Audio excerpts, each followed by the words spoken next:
Mainit ang sikat ng araw sa barangay Pagsalan, isang liblib na baryo sa paanan ng kabundukan sa lalawigan ng Samar. Dito, sa simpleng kubo na yari sa kawayan at pawid, nakatira ang binatang si Tony. 28 taong gulang, matipuno ang katawan, kayumanggi ang balat at may matang singlalim ng gabi. Isa siyang magsasaka sa umaga at sa bungero sa tuwing may pista o araw ng paligsahan. Kilala siya sa baryo bilang tahimik pero mahusay sa pagpili at pag-aalaga ng mga panabong. Ngunit kahit may ilang panalong laban na, nananatili siyang dukha. Isang hamak na anak ng baryo, kumakayod upang mairaos ang pang-araw-araw.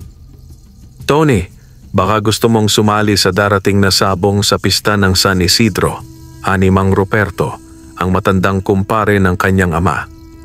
Kung may manok na kayang makipaglaban, pre, sagot ni Tony habang sinusuklay ang natuyong putik sa kanyang palay. Ang mga natira kong panabong, puro sugatan pa mula noong huli.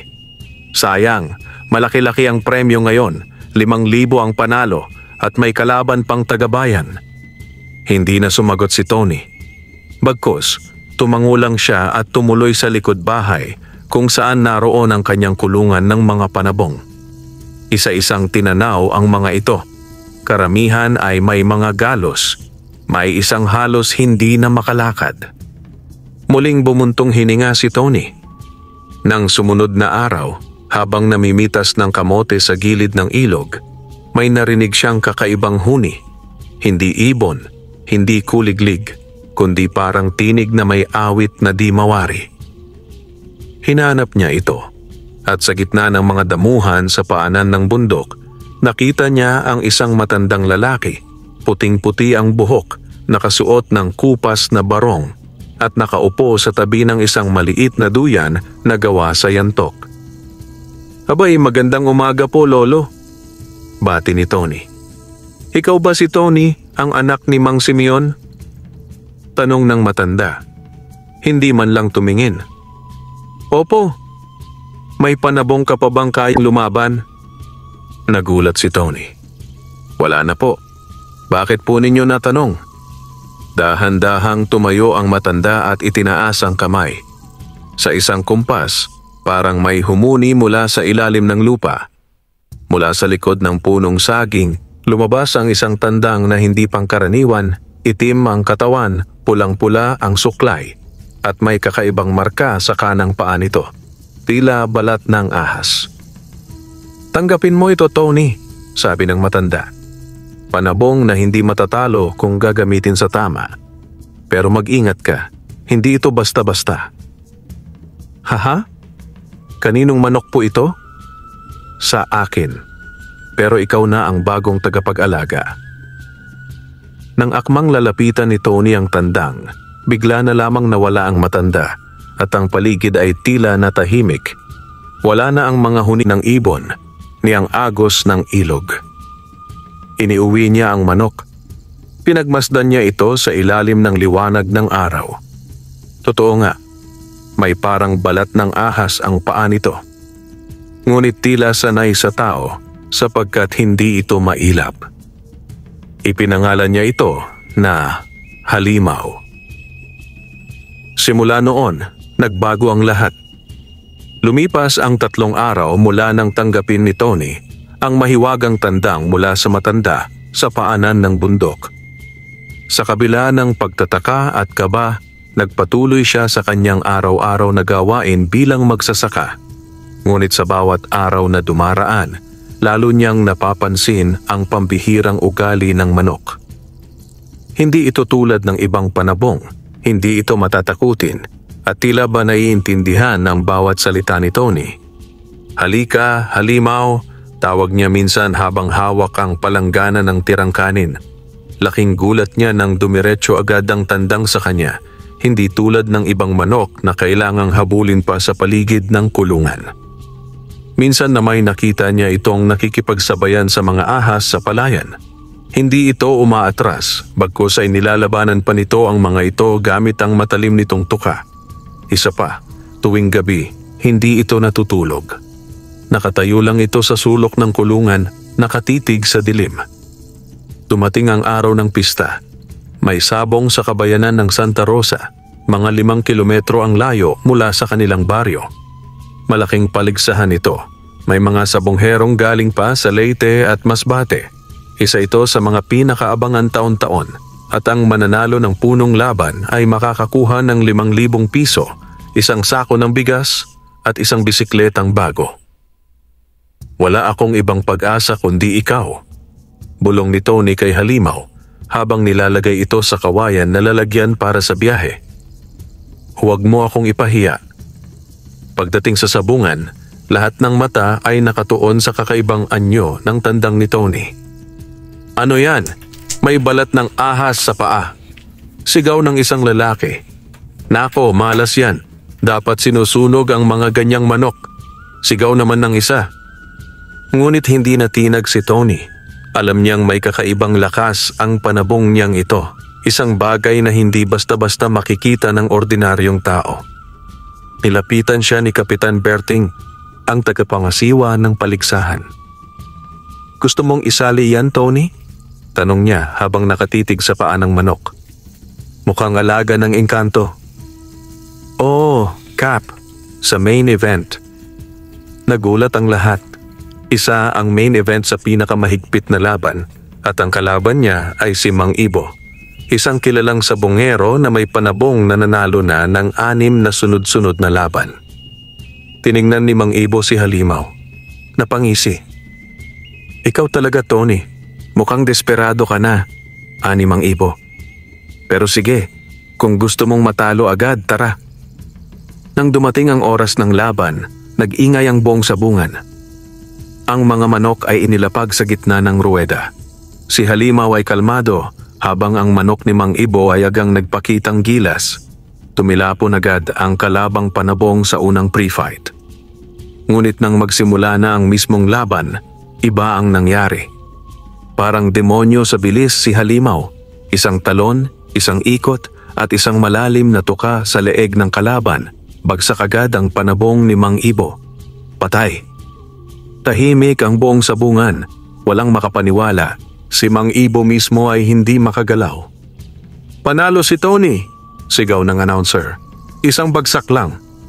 Parang kidlat ang balita sa buong lugar. May nagsabi na may taglay na agimat si Tony. May nagsabing engkanto raw ang kanyang manok. Ang iba'y nagmungkahi na ipasuri ito sa albularyo, baka raw hindi tao ang may-ari niyon. Ngunit para kay Tony, iisa lang ang sigurado, nagbago ang kanyang kapalaran. Sa unang pagkakataon sa kanyang buhay, umuwi siyang may pera, may dalang sako ng bigas at may bisikletang bago. Ngunit kasabay ng pagdating ng swerte, dumarating din ang mga matang nakamasid sa dilim. At sa tabi ng sabungan, sa lilim ng isang malaking punong balete, may isang matandang lalaki na nakasuot ng kupas na barong. Nakangiti habang nakamasid kay Tony.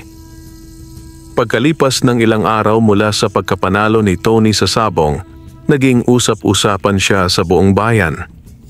Kahit ang mga tindera sa palengke, mga driver ng tricycle, at pati ang kura paroko ay narinig ang kwento tungkol sa mahiwagang manok na may balat ng ahas sa paa. Lahat ay gustong makita ito, ngunit si Tony ay naging mapagbantay. Sa halip na ipagmalaki, itinago niya si Halimaw sa isang mas matibay na kulungan sa likod mismo ng kanyang bahay. Hindi ako pwedeng magtiwala sa kahit sino, bulong niya sa sarili. Hindi lahat ng humahanga ay totoo. Sa gabi, hindi siya mapakali. May mga aninong dumaraan sa labas ng kanyang bintana, mga yapak sa bubong, at isang malamig na simoy ng hangin na tila may dalang bulong. Tony, minsan habang nakahiga, narinig niya ang tinig na iyon. Mahina pero malinaw, tila nanggagaling sa likod bahay. Agad siyang bumangon, kinuha ang kanyang itak at lumabas. Madilim, maliban sa liwanag ng buwan. Nilapitan niya ang kulungan ni Halimaw. Tahimik ito, ngunit ang paligid ay tila nagbago. Ang mga puno ay tila gumagalaw kahit walang hangin. At ang mga kuliglig ay biglang natahimik. May tao ba riyan? Sigaw ni Tony. Walang sumagot. Ngunit sa gilid ng kanyang mata, may nakita siyang anino. Isang lalaki, nakasuot ng itim, nakatayo sa lilim ng punong saging. Nang siya'y lumapit, bigla itong nawala at sa lupa'y naiwan ng isang bagay. Isang tuyong balat ng ahas, waring galing sa pagbalat. Kinabukasan, dumalaw si Mang Ruperto sa kanya. Tony, may balita ako. May 3 sabongero sa bayan na gustong bumili ng manok mo. 20,000 daw ang alok. Hindi ko ibebenta si Halimaw, mariing sagot ni Tony. Sigurado ka? 20,000, Tony. Hindi mo yan kikitain sa 1 taon. Hindi pera ang hanap ko. Alam ko kung anong klase ang manok na ito. Hindi siya ordinaryo. Tumango si Mang Ruperto, ngunit halatang may pag-aalala sa mukha. Mag-ingat ka. Minsan, hindi lamang tao ang naiinggit sa swerte ng iba. Nang gabing iyon, bumalik ang mga aninong mata sa dilim. Ngunit hindi natakot ang nararamdaman ni Tony, kundi galit at pagtatanggol.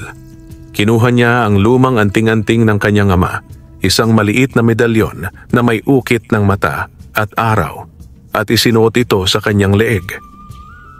Sa kanyang panaginip, muli niyang nakita ang matandang lalaki, ang nagbigay sa kanya kay Halimaw.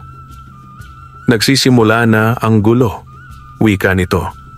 Ang manok na hawak mo ay hindi basta hayop. Isa siyang tagapagbantay ng sinaunang lihim. Kapag ito'y ginamit para sa kasakiman, dadalhin ka niya sa kapahamakan. Ngunit kung mananatili ka sa daan ng katarungan, ikaw ay magiging tagapangalaga ng balanse. Anong ibig mong sabihin? Tanong ni Tony. Ngunit bago makasagot ang matanda, siya ay naglaho na parang usok at si Tony ay nagising na pawis na pawis. Kinabukasan, may isang lalaki mula sa bayan na dumalaw sa kanya. Nakasuot ito ng maayos, tila mayaman, mabango, at may suot na mamahaling relos. Tony, ako si Don Ignacio. Narinig ko ang tungkol sa iyong manok. Gusto ko siyang bilhin. Magkano man ang halaga, ibibigay ko. Ikinalulungkot ko, Don. Hindi ko siya ibinebenta. Pag-isipan mong mabuti, sagot ng Don. Ang ganitong pagkakataon, minsan lang dumarating. Ngunit hindi sumagot si Tony. Sa halip, tinignan niya ang paa ng manok, ang balat ng ahas na para bang unti-unting lumalalim ang kulay at parang nabubuhay. Mula sa malayo, sa gilid ng gubat, muling may matang nakamasid. Hindi lang isa, kundi 3, 4, 5. Mula sa dilim, mga nilalang na hindi tao ang unti-unting nagkaka-interes sa taglay na hiwaga ni Halimaw. At sa ilalim ng lupa, may isang bagay na nagigising. Kinabukasan, sa gitna ng payapang umaga sa baryo, binisita ni Tony si Lolo Badong, ang pinakamatandang tao sa lugar. Dating albularyo si Lolo Badong at maraming alam na kwento at alamat. May kutob si Tony na may kaugnayan sa matandang lalaki sa bundok at sa misteryosong lakas ng kanyang manok na si Halimaw. Pagdating niya sa bahay ni Lolo Badong, agad siyang pinapasok ng matanda. Anong kailangan mo, iho? Tanong ng matanda habang hinihigop ang mainit na salabat. Lolo, may gusto po akong itanong. Tungkol sa isang matandang lalaki sa paanan ng bundok. May bigoting puti, may hawak na tungkod, at may ibinigay siyang manok sa akin. Panabong pero kakaiba. May balat ng ahas ang paa. Napahinto si Lolo Badong sa paghigop. Napatitig siya kay Tony at tila may biglang bumalik na alaala sa kanya. Ang matandang yan, hindi yan basta tao, bulong ni Lolo Badong. Bata pa ako noon, may naririnig na akong kwento tungkol sa kanya. Siya raw ay isang engkanto na tagapagbantay ng Bundok Mirasol, ang pinakamatandang bundok dito sa Samar. Ang tunay niyang pangalan ay Dunong Laya at tagapag-ingat siya ng mga hayop na may kapangyarihan. Sinasabing kapag nakita kanya na may mabuting puso, maaari kanyang bigyan ng isang nilalang na may taglay na sinaunang lakas. Nanlamig ang batok ni Tony. Ang manok na ibinigay sa iyo, hindi yan basta panabong. Isa yang bantay hayop. At ang balat ng ahas sa paa nito ay tanda ng kanyang pinagmulan. Mula sa dugo ng mga hayop ng engkanto.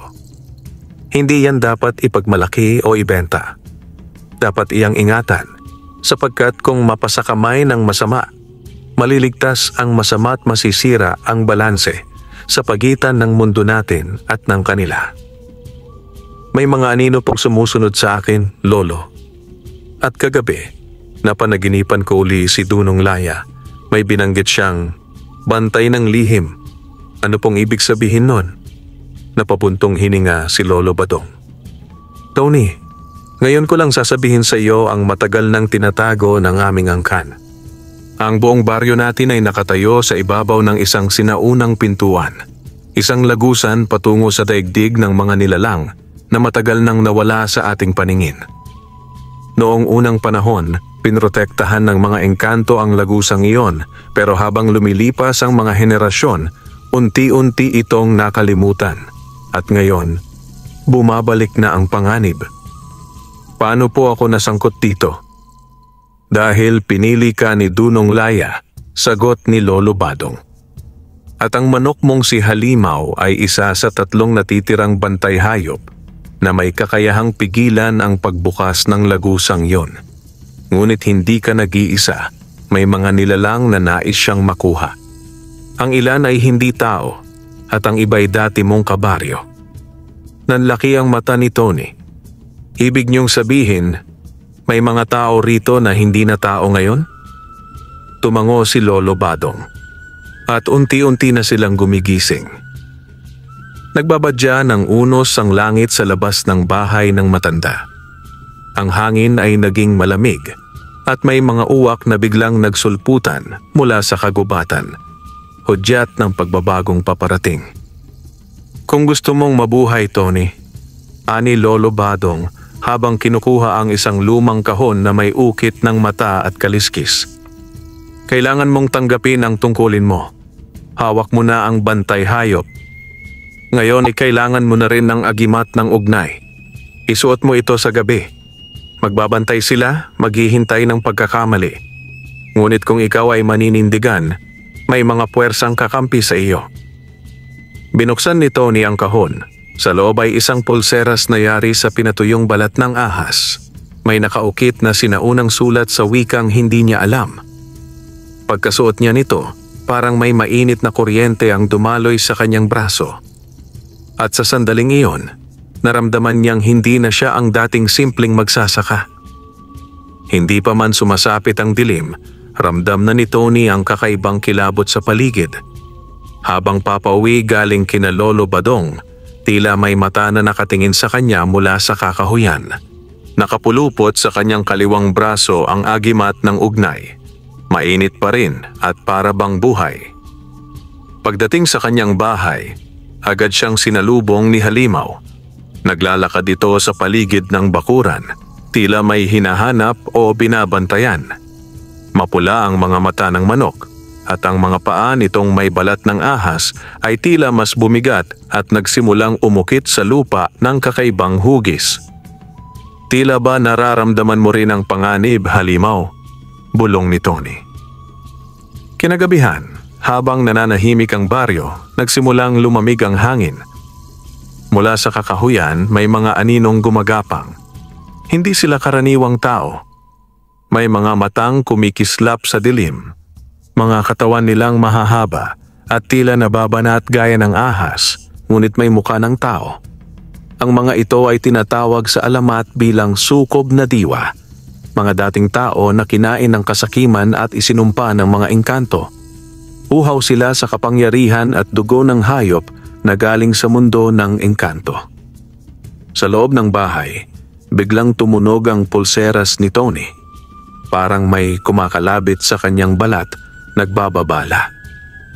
Paglingon niya sa bintana, may nakita siyang 3 nilalang na nakatayo sa labas. Wala silang damit. Kulay abo ang balat, mahahaba ang mga leeg at ang mga matay parang walang laman. Isa sa kanila ang lumapit at dahan-dahang dinilaan ang pinto ni Tony. Iniwan ang malapot at itim na laway sa kahoy. Dito na sumabog ang sigaw ni Tony. "Umalis kayo!" Tumilamsik ang liwanag mula sa kanyang pulseras. Nagningning ito sa dilim. Isang bughaw na sinag na sumiklab at tumama sa isa sa mga nilalang. Nagsisigaw ito sa sakit bago naglaho sa usok. Ang dalawa pang nilalang ay umatras ngunit hindi umalis. Sa halip, tumitig sila kay Tony saka sabay-sabay nagsalita sa tinig na hindi pang tao. Ang bantay ay gising na, ngunit hindi mo alam ang kanyang buong anyo. Kapag sumikat ang ikalimang buwan ng anino, kami ay babalik at kukunin namin ang sa amin. Pagkatapos nun, naglaho silang parang usok. Lupaypay si Tony sa sahig, hawak-hawak ang pulseras at nakayakap kay Halimaw. Ang manok ay tahimik lang ngunit alerto, tila naghihintay ng susunod na galaw. Kinabukasan, bumisita si Aling Mercy, isa sa matagal ng kapitbahay ni Tony. May dala itong inuming salabat at tinapay. Ngunit paglapit ni Tony, napansin niyang malamig ang kamay ni Aling Mercy at ang kanyang mga matay may manakanakang pagkislap na kulay pula. "Kamusta ka, Tony?" tanong nito, sabay ngiti. "Ito, napuyat lang po, may pinanaginipan kasi," sagot niya. Napansin niyang nakatingin si Halimaw kay Aling Mercy at tila nanginginig ito sa galit. Tumilaok ang manok, matinis, hindi normal na tilaok. Umatras si Aling Mercy at kahit ngiti pa rin ang nasa kanyang labi, nakita ni Tony ang panandaliang pagkislap ng matulis na ngipin sa gilid ng kanyang bibig. "Bantay ka sa mga pinagkakatiwalaan mo, Tony," bulong ni Aling Mercy. Hindi lahat ng may ngiti ay kaibigan. Pagkatalikod ng babae, mabilis na pumasok si Tony sa bahay. Kumabog ang kanyang dibdib. Malinaw ang mensahe. Unti-unti nang pinapaligiran ng mga anino ang kanyang mundo. Lumapit siya kay Halimaw. Hindi na ito tungkol sa sabong, hindi na ito tungkol sa pera. Tumilaok muli ang manok, isang tilaok na parang sigaw ng babala. "Kung giyera ang gusto nila," bulong ni Tony, "ipagtatanggol ko ang ating mundo. Simula ngayon, hindi na ako basta magsasaka lang." At sa dulo ng baryo, sa ilalim ng lumang punong balete, isang pares ng mata ang bumukas. Mapupula, mapanlinlang, at gutom. Sa loob ng kagubatan ng sitio Bayang Itim, sa mismong paanan ng bundok na tinatawag ng matatanda bilang Kalbaryo ng Diwa, ay may isang lihim na itinatago ng mga engkanto, ang himpilan ng Bantay Lahi. Ito ay isang sinaunang lugar na pinaghaharian ng mga nilalang na hindi nakikita ng karaniwang mata. Sila ang mga tagapangalaga ng balanse.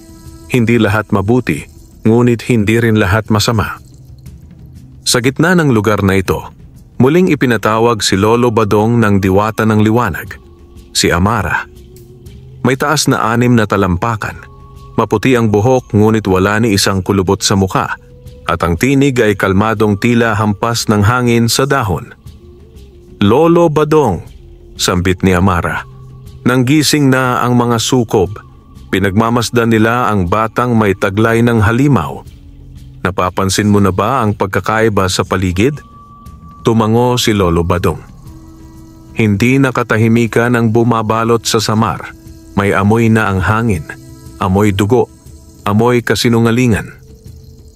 Ang manok panabong na may balat na ahas ang paa, hindi basta hayop iyon. Isa siyang bantay baluti, huling lahi ng tagapagtanggol sa pagitan ng daigdig ng tao at nilalang. At si Tony ay hindi basta magsasaka. Samantala sa bahay ni Tony, abala siya sa pagbasa ng mga sulat ni Lolo Badong mula sa lumang kahon. Doon niya natuklasan ang diwang kambal, isang lihim na nagsasabing may 2 espiritu sa bawat tunay na tagapangalaga. Ang isa'y ilaw, ang isa'y anino. Kapag lumakas na ang halimaw, darating ang panahon na ikaw mismo ang tatanungin ng diwa kung sino ka ba talaga. tagapangalaga o tagagiba, nakasaad sa liham. Habang pinagmamasdan niya si Halimaw na abalang tumutuka ng palay sa palibot ng bahay, napansin niyang muling namumula ang mga mata nito. Pero ngayon, may lumilitaw ng parang mga sagradong ukit sa mga pakpak ng manok. Parang sinaunang baybayin. Parang babala. Kinabukasan, isang hindi inaasahang bisita ang dumating. Isang batang lalaki na tila wala pang 10 taon. Payat, may hawak na pamalo at may bandang puti sa noo. Tahimik itong nakatayo sa bakod ni Tony. "Anong kailangan mo, iho?" tanong niya. "Hindi po ako tao," sagot ng bata. "Ako po si Buno, tagapagbantay ng mga kaluluwa ng palad. Ipinadala ako ng diwata. Kailangan mo nang matutong lumaban." Nabigla si Tony. "Lumalaban na ako, araw-araw. Hindi laban ng katawan lang ang kailangan mo. Ang darating na panganib ay gutom sa kaluluwa, hindi lang sa laman." Mula sa kanyang palad, lumitaw ang isang maliit na liwanag na umikot sa hangin at pumasok sa katawan ni Tony. Napaluhod siya sa lupa. Sa isip niya ay biglang bumukas ang mga alaala ng ibang mundo. Mga nilalang na walang mukha, isang bundok na may pusong tumitibok, at isang trono na inuukit sa mga buto ng mga matagal nang nawala. Pagbangon niya, tumatak sa balat niya ang isang simbolo. Kalahating araw at kalahating buwan, magkatapat. Ang simbolo ng tagapamagitan, bulong ni Buno. "Ikaw na ang pinili ng bantay lahi." Lumapit si Halimaw at biglang yumuko sa paanan ni Tony. Parang kinikilala ang bagong antas ng kanyang kapangyarihan. "Pero bakit ako?" tanong ni Tony. "Hindi ako banal. Isa lang akong sabongero. Magsasaka lang ako na nangangarap ng konting yaman." Tumingala si Buno at sa kanyang mga mata ay sumilip ang isang unti-unting nabubuong bagyo. Dahil ang mga pinili madalas ay yung ayaw. Pero kapag nagsimula na ang anino, hindi na mahalaga kung handa ka o hindi. Ang tanong lang, lalaban ka ba? Sa malayong bahagi ng kagubatan, sa ilalim ng madilim na buwan, nagsimula ng maglakad ang isang nilalang na halos 2 metro ang taas. May pangil na pilak at mga kuko na gawa sa buto ng mga sabonghero. Siya si Pangulo ng Sukob, ang tinaguriang tagasira ng balanseng diwa. At si Tony ay nasa sentro ng giyera. Sa ilalim ng balantok ng madilim na buwan, dumadagundong ang lupa sa bawat hakbang ng Pangulo ng Sukob. Siya ay may katawan ng tao ngunit may balat na tila hinulmang bato, mata na parang naglalagablab na abo, at isang tinig na dumadaluyong sa hangin. Tila panaghoy ng libu-libong kaluluwang pinahirapan. Panahon na para gisingin ang ating lahi, wika ng Pangulo habang binubuksan ang kanyang mga palad. Mula roon ay lumitaw ang itim na usok na gumapang sa lupa ng kagubatan. Sa ilalim ng lupa, may mga kalansay na biglang gumalaw.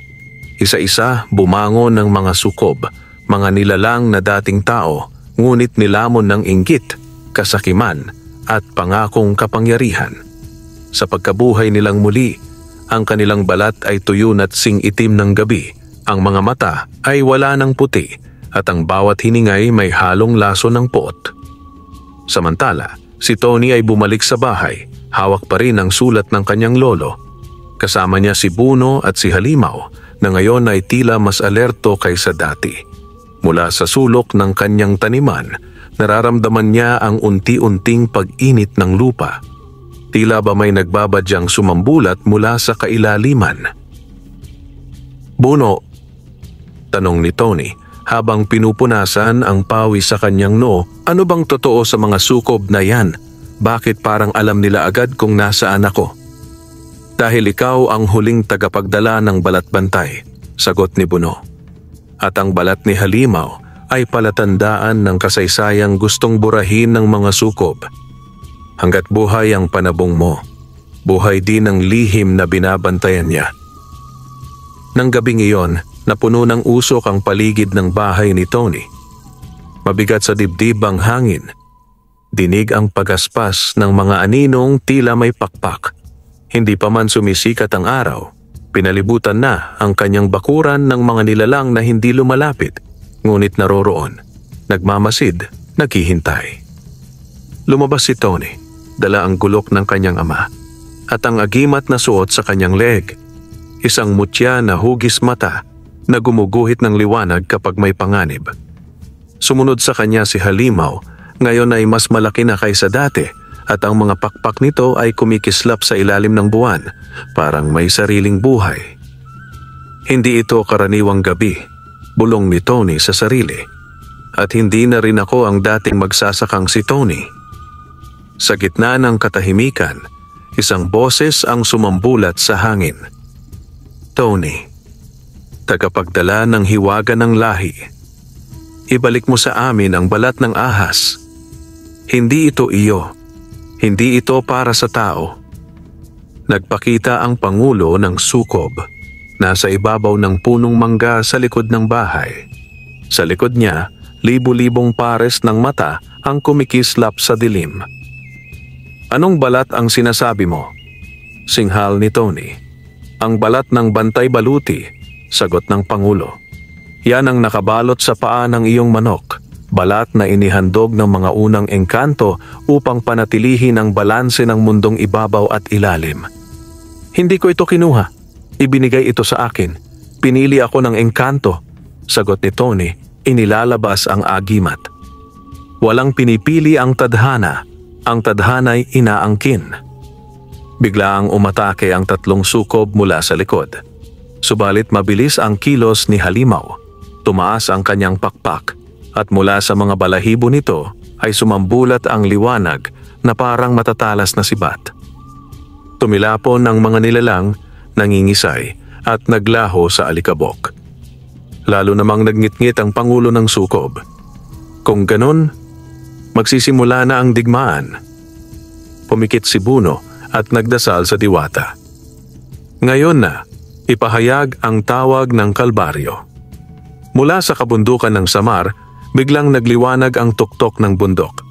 At mula roon ay bumaba ang tatlong nilalang na tinatawag na Bantay Kapatiran, mga engkantong mandirigma na piniling mamuhay bilang ermitanyo upang bantayan ang katahimikan ng gubat. Dala nila ang mga sibat ng panahon at ang bawat hakbang ay naglalabas ng ugat mula sa lupa. Dumating ang tunay na laban. Sa pagkikita ng sukob at ng mga tagapangalaga, sa mismong puso ng Samar, ang kapalaran ni Tony ay masusubok, hindi lang bilang sabungero, kundi bilang piniling tagapamagitan ng dalawang mundo. At sa likod ng lahat ng ito, sa ilalim ng ugat ng bundok, may isang nilalang na mahimbing pa rin ang tulog. Ang Ginoong walang muka. At siya ang tunay na may-ari ng balat na nakabalot sa paa ni Halimaw. Sa kailaliman ng bundok ng Kalbaryo, sa isang kuweba na pinaghaharian ng katahimikan at lamig, unti-unting pumipintig ang isang bagay na mahigit 100 taon nang nakalibing. Ang mga ugat ng mga punong kahoy ay tila umiiwas sa bahaging iyon ng lupa, parang may kinatatakutang hindi nila maipaliwanag. Sa loob ng kuweba, may isang estatwa, matangkad, payat, ngunit walang muka. Sa halip na mata, ilong at bibig, ang muka nito ay isang makinis na balat na parang itinapal lamang, tulad ng telang isinara. At sa bawat tibok ng puso ng estatwa, umuuga ang paligid. Ang nilalang na ito, ang tinatawag ng mga engkanto bilang Ginoong walang muka, isang makapangyarihang espiritu ng balanse, na minsang pinili ng mga sinaunang engkanto upang panatilihin ang hangganan sa pagitan ng mundo ng tao at mundo ng nilalang. Subalit pinagtaksilan siya ng sariling alagad, ang Pangulo ng Sukob. Nang tangkain ng sukob na gamitin ang balat ng ahas upang bumuo ng bagong lahi ng mandirigma, ipinag-utos ng mga engkanto na ipatapon ang Pangulo sa mundong ilalim. Ang balat ng ahas, ang balat ng bantay baluti ay inalis at itinago, isinumpang huwag muling gagamitin. Hanggang sa ito'y matagpuan ni Tony. Habang sinasalubong ni Tony ang bagong araw sa kanyang baryo, kapansin-pansin ang pagbabago ng kapaligiran. Ang mga palayan ay tila mabilis lumalanta. Ang mga hayop ay ayaw nang lumapit sa kanilang mga amo. At maging ang mga puno ng niyog ay tila lumuluha ng dagta na kulay dugo. Dumating ang 3 engkantong mandirigma mula sa bundok. Sina Kalayo, Duyong at Lusob. Lahat sila'y makapangyarihan, ngunit may kanya-kanyang kahinaan. Ang balat na nasa manok mo, Tony, wika ni Kalayo, ay bahagi ng katawan ni Ginoong walang muka. Nilikha ito mula sa balat ng ahas na tumatawid sa mga daigdig. Kapag nagsanib muli ang balat at ang katawan, gigising siya at maaaring ibalik ang balanse o sirain ito ng tuluyan.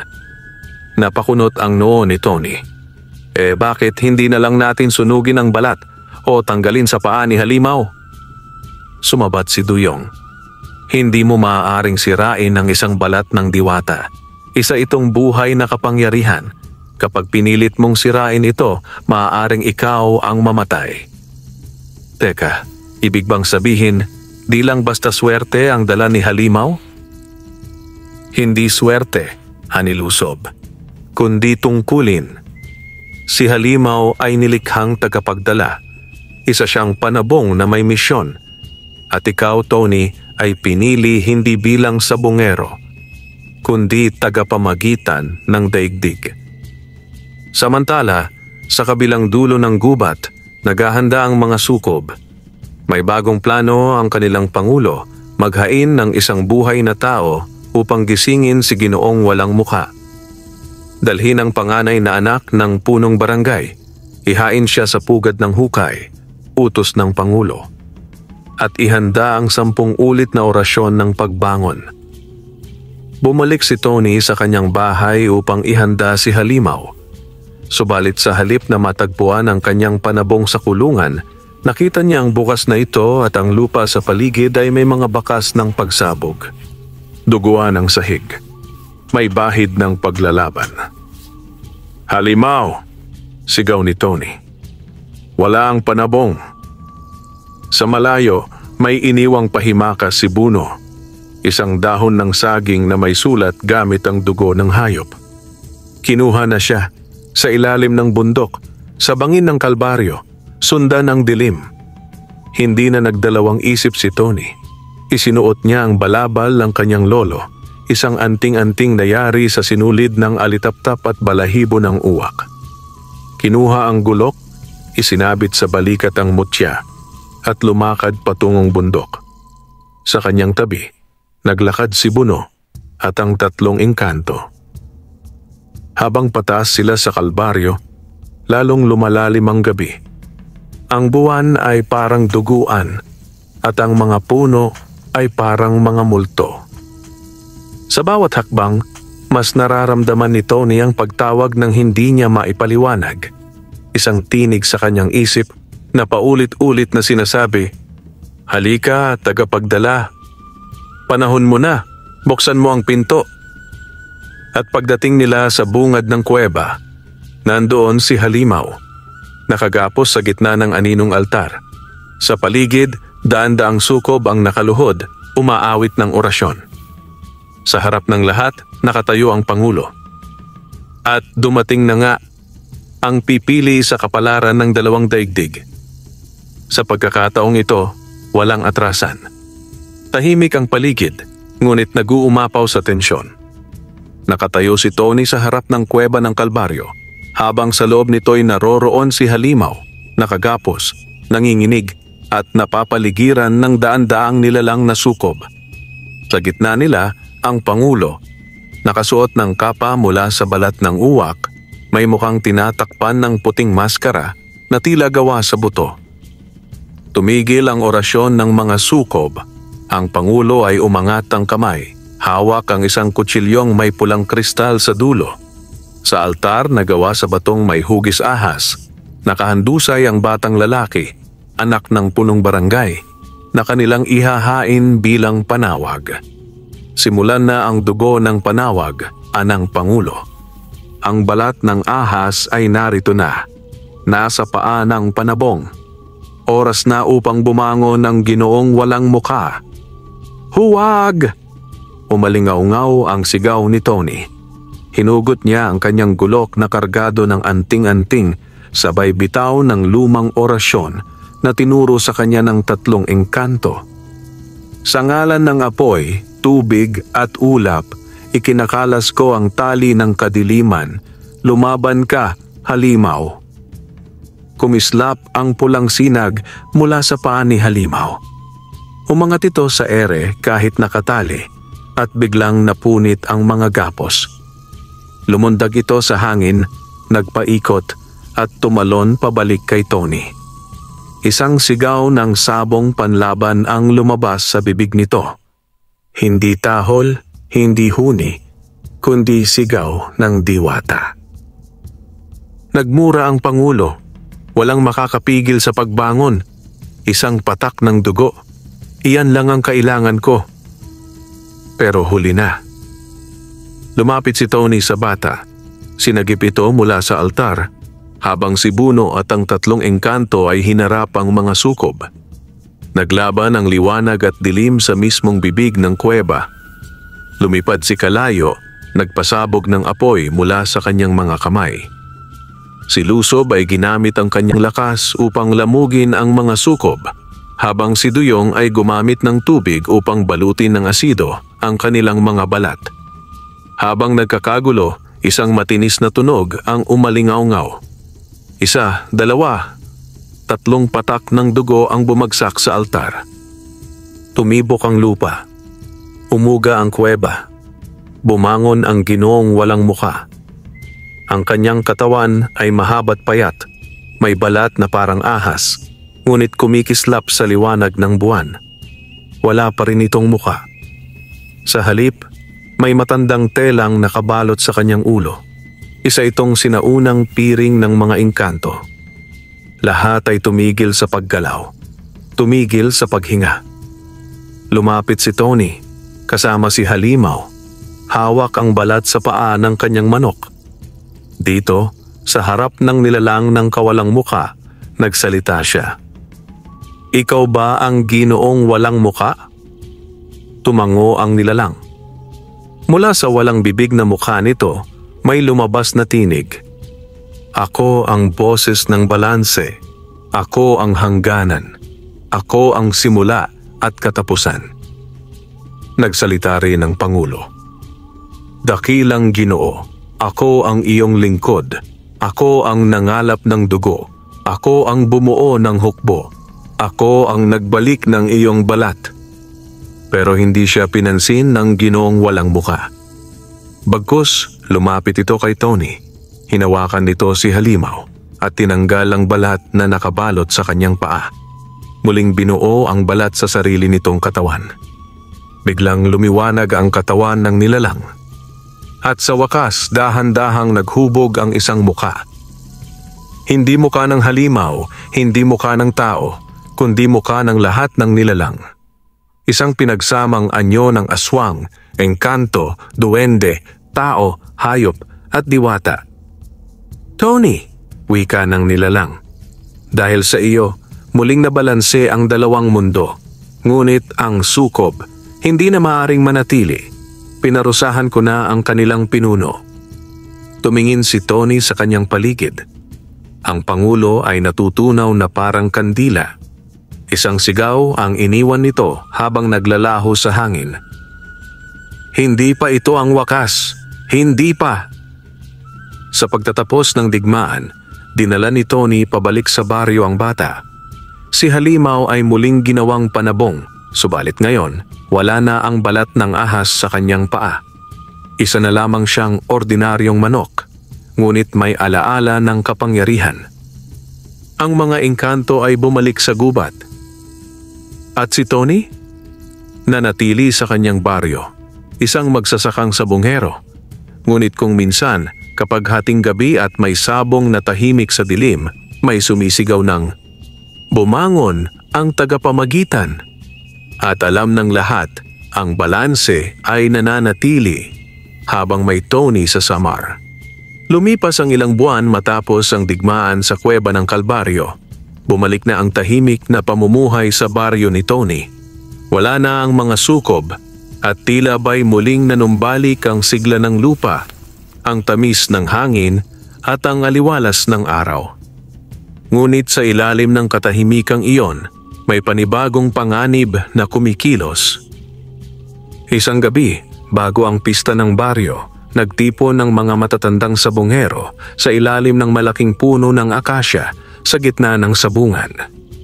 Nagkukwentuhan sila tungkol kay Tony, kung paano ang dating binatang hampas lupa ay ngayoy kinikilala bilang pinakamagaling na sabongero sa buong Samar. Hindi lang basta panalo, bulong ng isang matanda, parang may alam yung manok niya na hindi alam ng kahit sinong tao. Tumawa ang isa. Parang nakakausap niya nga ang mga hayop at yung mga dayo rito natatalo lahat. Walang nakakaalam na sa ilalim ng sabungan mismo, nakatago ang huling piraso ng kapangyarihang naiwan ng Ginoong walang muka. Isang itim na itlog na may balat na tila gawa sa sinamay at sinasabing naglalaman ng bagong tagapagmana ng balanse. Kinabukasan, araw ng pista. Dumagsa ang mga tao mula sa iba't ibang bayan, dala-dala ang kani-kanilang panabong. May mga dayo mula Leyte, Cebu at Negros. Isa sa kanila ay si Mang Amado, isang kilalang sabongero na may kasamang kakaibang manok, itim, may pulang tuka at berdeng mga mata. Tahimik si Tony habang pinagmamasdan ang manok. Hindi iyon ordinaryo. May aura ng panganib, may aninong sumusunod sa bawat galaw nito. At sa pagkakataong ito, si Halimaw ay parang nag-aalangan. "Halimaw," bulong ni Tony habang hinahaplos ang manok. "Ano man ang mangyari, tapusin natin ito. Pakiramdam ko, ito ang huling sabong na may kabuluhan." Sa hudyat ng laban, parehong pinalipad ang dalawang manok.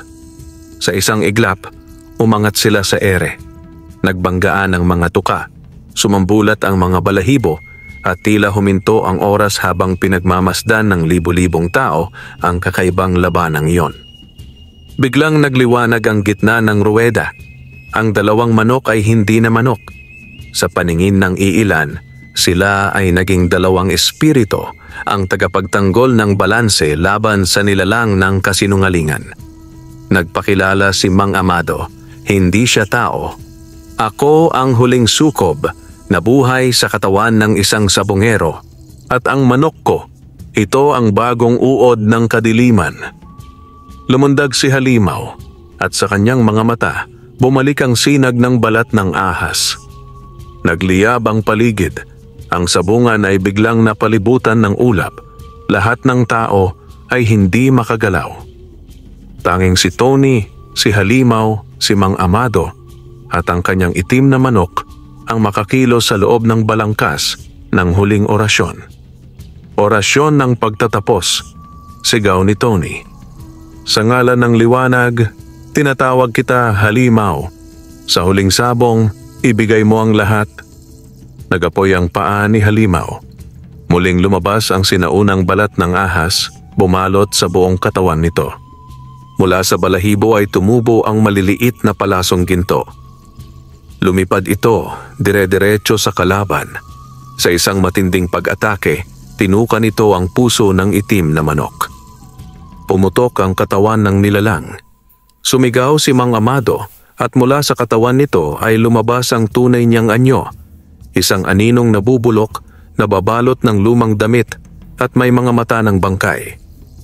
"Hindi mo pa rin ako matatalo, Tony." Ngunit mula sa ilalim ng sabungan, umusbong ang itim na itlog. Pumutok ito at lumabas ang isang nilalang na may anyo ng manok, ngunit may ulo ng tao at mga mata ng diwata. Ito ang nilalang ng balanse, ang huling tanod ng dalawang mundo. Nilingon nito si Tony. "Ang iyong panahon bilang tagapagtanggol ay tapos na." Lumapit ang nilalang sa anino ni Mang Amado. Sa isang kisap mata, nilamon niya ito at biglang naging liwanag ang paligid. Sa pagtatapos ng araw, nagsimula ang ulan. Ang mga tao'y nagising mula sa tila pagkakahimbing. Ang sabungan ay tila walang nangyari. Ngunit sa gitna nito, nakatayo si Tony, buhat-buhat si Halimaw, sugatan ngunit buhay. Lumapit sa kanya ang bagong nilalang. Hindi na ito manok, hindi tao. Isa itong tagapangalaga na isinilang upang panatilihin ang balanse ng dalawang mundo. Maraming salamat, Tony, Anito. Ikaw ang huling sabonghero na naging bayani ng kalikasan. Ngumiti si Tony, pagod ngunit panatag. Lumipas ang maraming taon. Si Tony ay muling naging isang simpleng magsasaka, hindi na sumasali sa sabong. Si Halimaw ay binigyang laya sa bundok at ang mga engkanto ay nanatili sa kanilang mundo. Ngunit kung maglalakad ka sa gabi sa kabundukan ng Samar at makaririnig ng tila sabong sa gitna ng dilim, maalala mo ang kwento ni Tony. Ang binatang sabongero na may manok na may balat ng ahas sa paa, na minsang naging tagapagtanggol ng balanse ng mundo. Wakas,